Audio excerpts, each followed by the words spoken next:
संजय मल्होत्रा कल reserve bank के 26वें governor के रूप में शपथ लेंगे।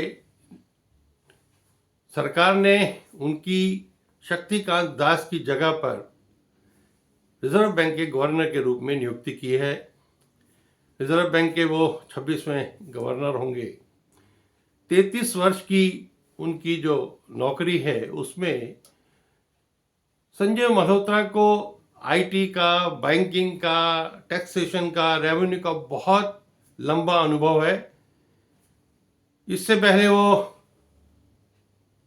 डीएफएस में, फाइनेंशियल सर्विसेज में, मिनिस्ट्री ऑफ फाइनेंस के सेक्रेटरी के रूप में भी काम किया। आजकल रेवेन्यू सेक्रेटरी के रूप में काम कर रहे हैं। जीएसटी के लागू करने में भी उनका काफी बड़ा योगदान रहा है। इतना अनुभव होने के बाद उनके सामने एज ए गवर्नर बहुत सारी चुनौतियां भी रहने वाली हैं। कारण क्या है कि इस समय देश में जो रिजर्व बैंक के अनुसार जो महंगाई की दर है वो ज़्यादा है। रिजर्व बैंक का 4% का टारगेट है, लेकिन वो उससे ज़्यादा है।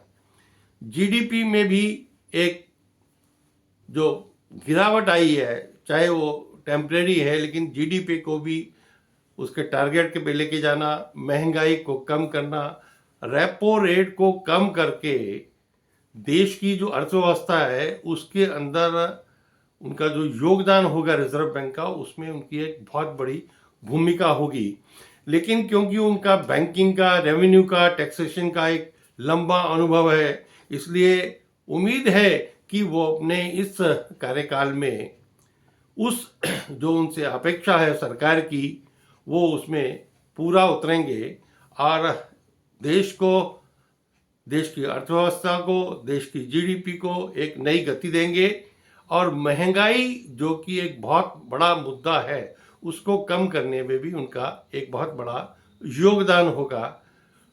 महंगाई कम करना और जीडीपी को बढ़ाना, ये दोनों का जो फोकस है, दोनों का बैलेंस जो है, और उसमें जो अपेक्षाएं हैं उद्योगपतियों की या उद्योगों की, रेपो रेट को कम करना और बाकी भी जो बैंकिंग है उसमें और सुधार के रूप में भी उनसे बहुत अपेक्षाएं रहेंगी।